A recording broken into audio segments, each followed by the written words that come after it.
सब पदाधिकारी और दूर दराज से मैं समझता हूँ कि भारत देश के सभी इलाकों से आए हुए हमारे एसआर बीकेयू के सभी साथी, इंडिपेंडेंट लेबर यूनियन के सभी साथी भाइयों और बहनों, अभी हम दूसरे सत्र की शुरुआत करने जा रहे हैं। पहला जो हमारा सत्र हुआ मैं समझता हूँ काफ़ी असरदार रहा।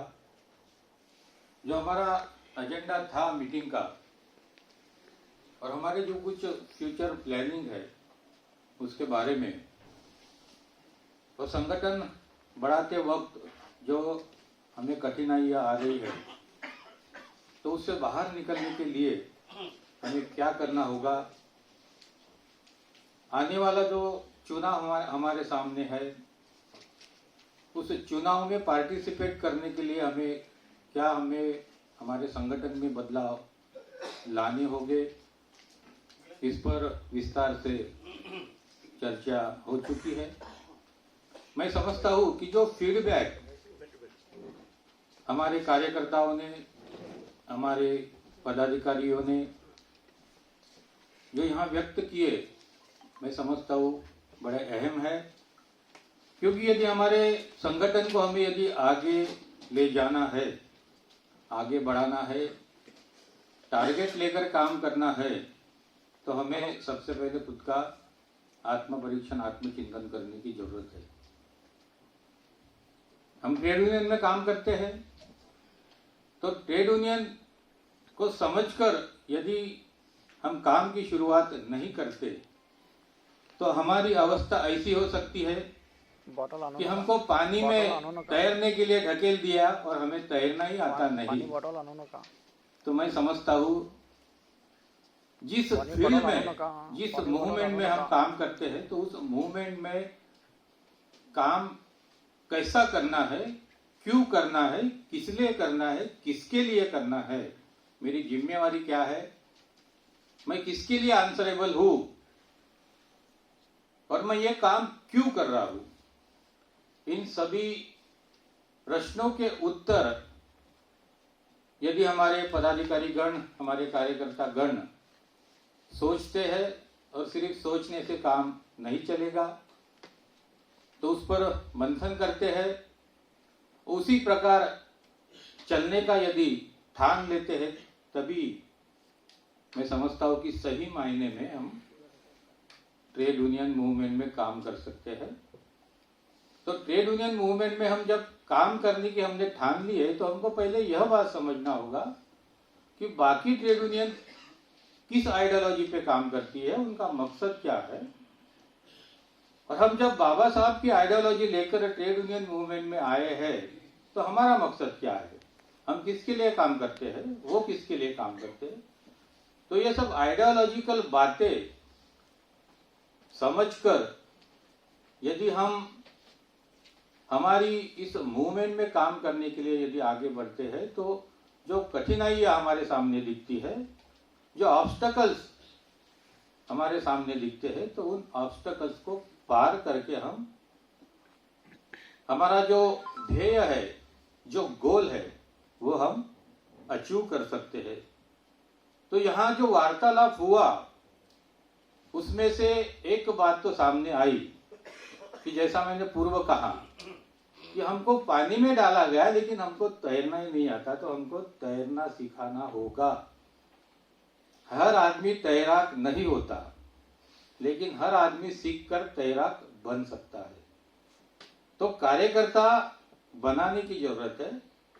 तो कार्यकर्ता बनाने के लिए बाकी के मूवमेंट में काम करने वाला कार्यकर्ता, पॉलिटिकल मूवमेंट में काम करने वाला कार्यकर्ता, सोशल मूवमेंट में काम करने वाला कार्यकर्ता, रिलीजियस मूवमेंट में काम करने वाला कार्यकर्ता और लेबर मूवमेंट में काम करने वाला कार्यकर्ता, इसमें क्या फर्क है ये हमको जानना पड़ेगा।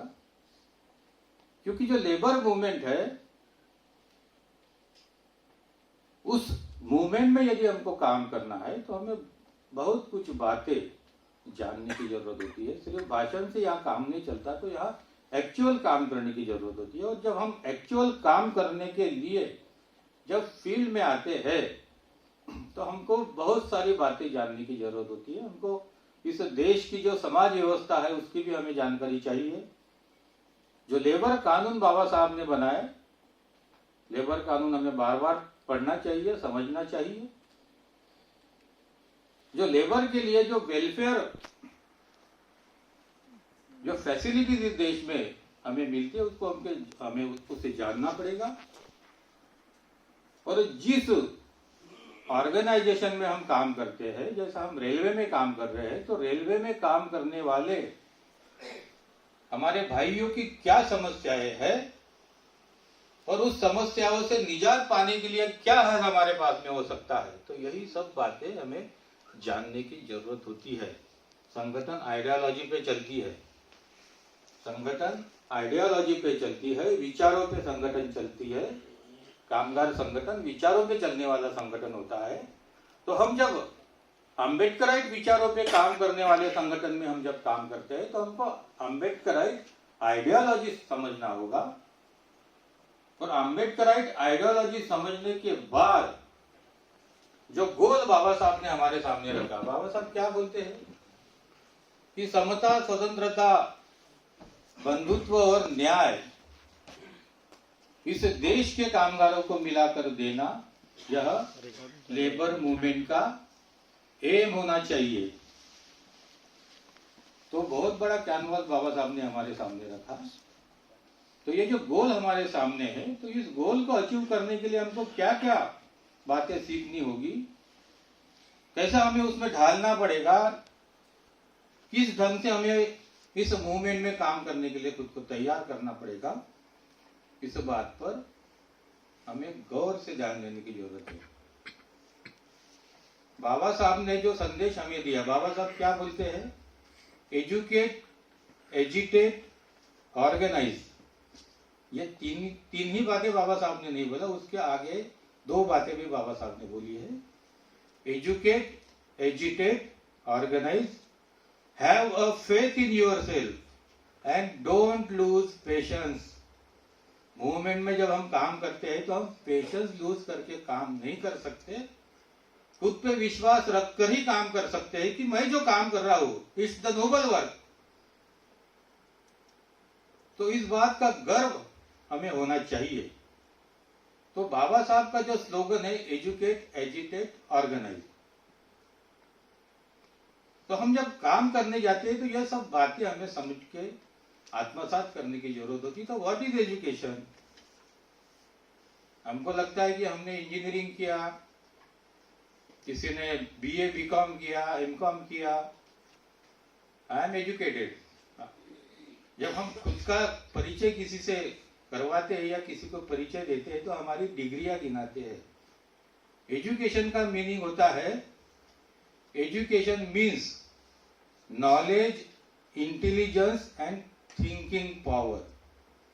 यदि ये तीनों चीजें हमारे अंदर में नहीं आ गई तो हम खुद को एजुकेटेड नहीं समझ सकते। हमारे में नॉलेज आना चाहिए, इंटेलिजेंसी आना चाहिए और थिंकिंग पावर आना चाहिए, एनालिसिस करते आना चाहिए हर चीज का। पहले सत्र में बहुत सारी बातें हमारे सामने यहाँ रखी गई, तो उसका हमें एनालिसिस करते आना चाहिए कि क्या सही है, क्या गलत है, किस रास्ते से हमें जाना है, प्रश्न का उत्तर हमें किस रास्ते से चलकर मिल पाएगा या मिल सकेगा। तो मैं समझता हूं कि इस पर गौर करने की बहुत ज्यादा जरूरत है। और उसके लिए सबसे पहले मैं समझता हूं कि ट्रेनिंग कैंप लेने की बहुत ज्यादा जरूरत है। हमें यदि बाबा साहब ने बनाए हुए लेबर एक्ट ही मालूम नहीं है तो हम उस एक्ट के मुताबिक यदि कोई प्रॉब्लम क्रिएट होता है तो उसका हम हल कैसे निकाल पाएंगे। एक तरफ हम बोलते हैं कि बाबा साहब ने 44 लेबर कानून बनाए, तो जब बाबा साहब ने 44 लेबर कानून बनाए तो उसकी रक्षा करने का काम हम क्या आई टेक, इंटेक, बीएमएस पे छोड़ेंगे क्या? वो क्यों करेंगे उसकी रक्षा? वो तो यही चाहेंगे कि बाबा साहब ने बनाए हुए कानून कैसे खत्म हो। तो हमने सबसे पहले यह समझना चाहिए कि बाबा साहब ने बनाए हुए कानूनों की रक्षा करना यह अंबेडकराई ट्रेड यूनियन का मेन मकसद है। अन्य से उसकी अपेक्षा हम नहीं कर सकते। तो इसलिए हमारी मूवमेंट हमें आगे बढ़ाने की जरूरत है। इस देश का सोशल स्टेटस हर कार्यकर्ता जानता है। 15% 85% का जो भी इक्वेशन है हमें सबको मालूम है। कौन शोषित है, कौन शोषण हमारा करता है, कौन शोषण करता है, कौन विक्टिमाइज है, हमें सब मालूम है। तो हमें किसके लिए काम करना है और क्यों काम करना है। जब भी पहले सत्र में एक बात आई थी कि हमने यदि SC ST OBC के लिए ही काम करना है ऐसा लिखा तो हमको लिमिटेशन आएगा। देखिए, मेंबरशिप कोई भी एम्प्लॉय ले सकता है, लेकिन हमें किसके लिए काम करना है इसको हमें पहले आइडेंटिफाई करना पड़ेगा। हमारे सामने कैनवास रखा गया, उस कैनवास पर किसका चित्र बनाना है यह तो हमें सोचना है। और हमें ज्यादा सोचने की जरूरत नहीं है। जो हमारे महापुरुषों ने जो रास्ता दिखाया है, जिनके लिए काम करने के लिए हमें कहा गया है, उसी रास्ते पर चलकर हमें काम करना है। तो साथियों, मैं समझता हूं कि संगठन यदि बढ़ाना है तो आइडियोलॉजी जरूरी है, लेकिन आइडियोलॉजी के साथ साथ कार्यकर्ता का भी निर्माण करने की जरूरत होती है। क्योंकि कार्यकर्ता मूवमेंट में जब काम करता है तो उसके पास में कुछ आर्म्स होने होते हैं। यदि हमारा सैनिक लड़ाई पर जाता है, सीमा पर जाता है, तो उसके पास में आर्म्स होते हैं। यही एक लड़ाई है। Labour movement is a struggle. तो इस लड़ाई में हम कैसे जीत पाएंगे, हमारे पास में कोई आर्म्स ही नहीं है। तो विचारधारा इज ऑल्सो आर्म। ये पहले समझना होगा। सिर्फ विचारधारा से काम नहीं चलने वाला। विचारधारा को लेकर हम काम करेंगे और यदि कामगारों की समस्याओं को ताक पर रख देंगे तो ज्यादा दिन तक लोग हमसे जुड़ नहीं पाएंगे। फिर वो क्या बोलेगा, वो भी तो मेरा काम करता है, ट्रांसफर कर देता है, वो भी तो मेरा प्रमोशन कर देता है, तो मैं तुम्हारे साथ क्यों जुड़ूं, ये सवाल आएगा। तो हमें क्राइसिस तैयार करना पड़ेगा। बगैर क्राइसिस के, जैसा बाबा साहब ने बोला, बगैर संघर्ष से संगठन नहीं बनता। संघर्ष करने के बाद ही संगठन बनता है। बहुत ज्यादा कुछ लोगों की सोच ऐसी होती है कि पहले संगठन बनाओ, बाद में संघर्ष करो। संघर्ष से संगठन निर्माण होता है। तो हमें यह बात पहले सोचनी होगी। तो हमें संघर्ष करना है। तो हमारा संघर्ष किसके साथ है? विचारधारा का हमारा संगठन है, संघर्ष है। प्रशासन के साथ में हमारा संघर्ष है। और तीसरा बड़ा संघर्ष, जो यूनियन है हमारे पैरेलल में काम कर रही है, उसके साथ में हमारा सबसे ज्यादा संघर्ष होने वाला है।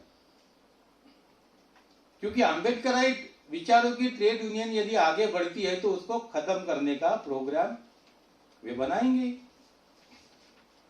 वो थोड़ी चाहने वाले हैं कि सही रास्ते पर लोग आए, कामगार सही रास्ते पर आए, सही प्रश्नों को समझे, सही मकसद समझे, ऐसा थोड़ी चाहने वाले हैं। तो हमारे ये जो एनिमीज है, ब्राह्मणिज्म एंड कैपिटलिज्म, ये दो एनिमी बाबा साहब ने हमारे सामने आइडेंटिफाई किए हैं। उससे भी आगे जाकर जो हमारे एनिमीज है उसको हम यदि समझते हैं और समझकर काम करते हैं तो हमारा संगठन आगे बढ़ सकता है। तो पहले क्राइसिस निर्माण करो। अभी हमारे एक साथी ने बोला कि यदि हमें एक लेटर लिखने की जरूरत पड़ती है तो 3-4 लोगों की राय लेनी पड़ती है। तो ऐसा क्यों होता है? हमारा नॉलेज कम पड़ता है, हमारा रीडिंग कम पड़ता है, हमारी समझ कम पड़ती है। हमारा एनालिसिस करने की जो ताकत हमें चाहिए वो हमारी कम पड़ती है। और ये सब बातें हम डेवलप कर सकते हैं, हमारा कार्यकर्ता पदाधिकारी सब बातें खुद में डेवलप कर सकता है यदि उसमें चाह है। चाह है तो राह है।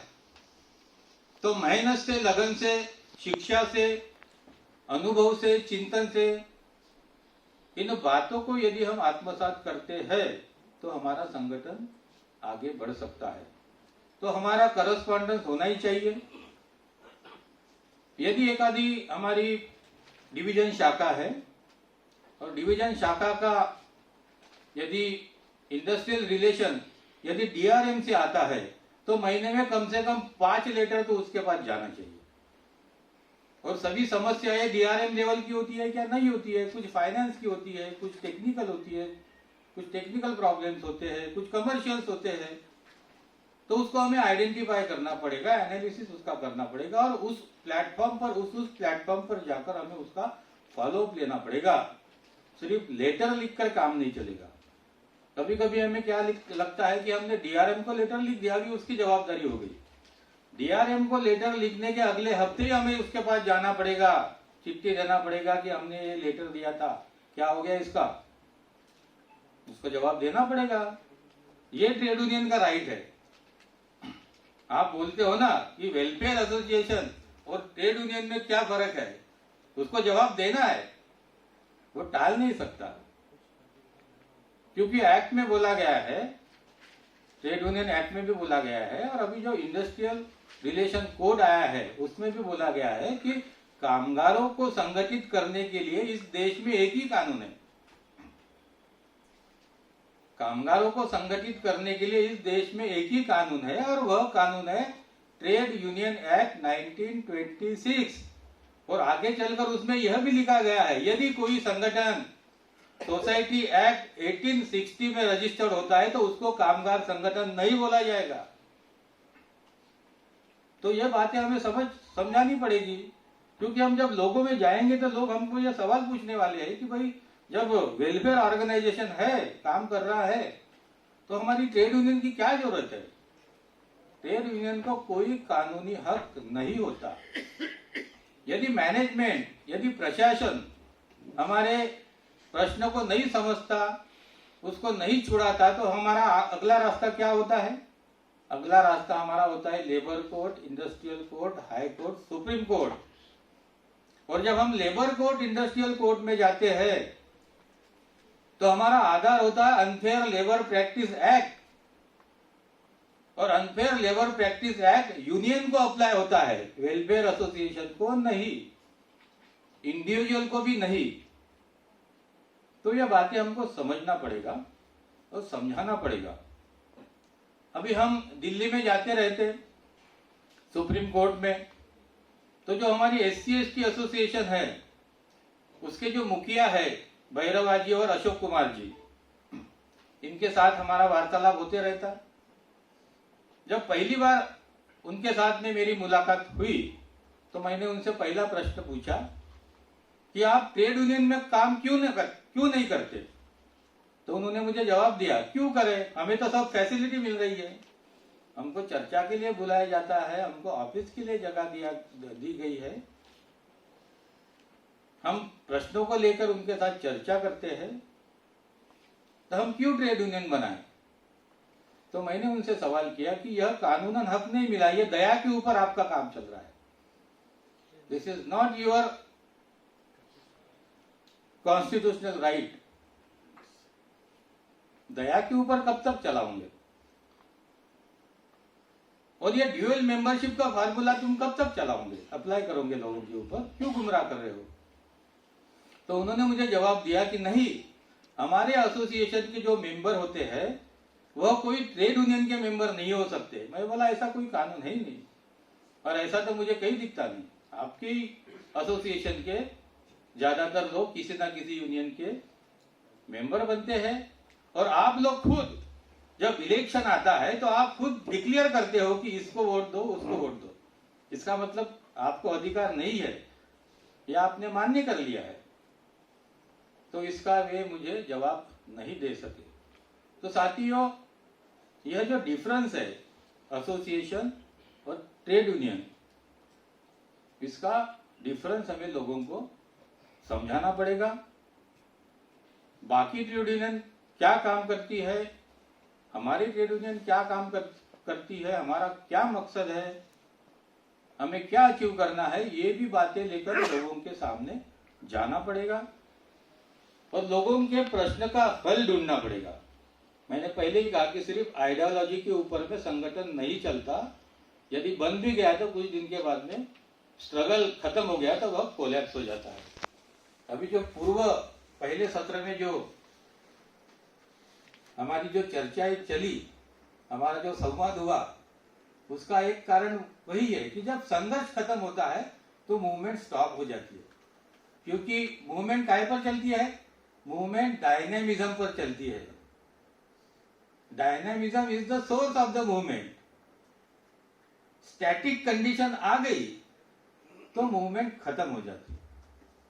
तो यदि हमको मूवमेंट को निरंतर आगे बढ़ाना है तो हमको डायनेमिज्म लाना ही पड़ेगा, कॉन्ट्राडिक्शन ढूंढना पड़ेगा, मैनेजमेंट के साथ में संघर्ष करना ही पड़ेगा, बाकी जो संगठन है उनके साथ में संगठन करना ही पड़ेगा।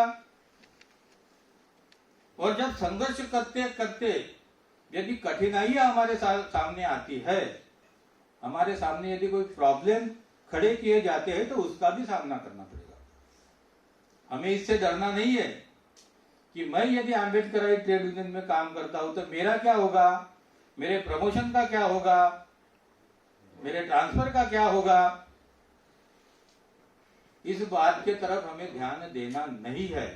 आप खुद को जब एस्टेब्लिश करते हो तो किसी की मजाल नहीं आपकी ट्रांसफर करने की। तो हमको खुद को स्टैंड करना है और आइडियोलॉजी के साथ में स्टैंड करना है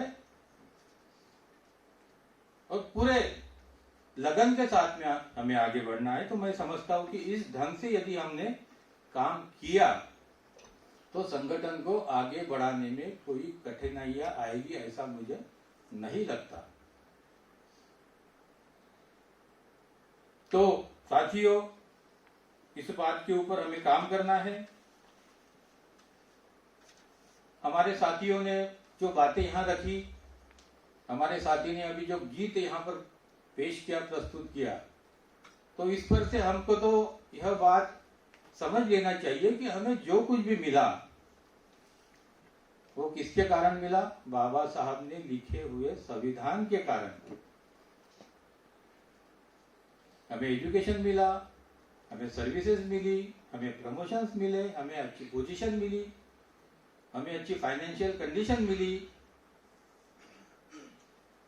आज ऐसा तो वातावरण इस देश में नहीं है कि हमारा कोई तिरस्कार कर सके। तो यह सब बातें, यह सब परिवर्तन हमारे में जो आया है वह सब बाबा साहब के संविधान के कारण आया है। और इनका मकसद क्या होता है, संविधान को खत्म करना। तो जब निजीकरण का मामला आता है, बैंक का निजीकरण हो, रेलवे का निजीकरण हो,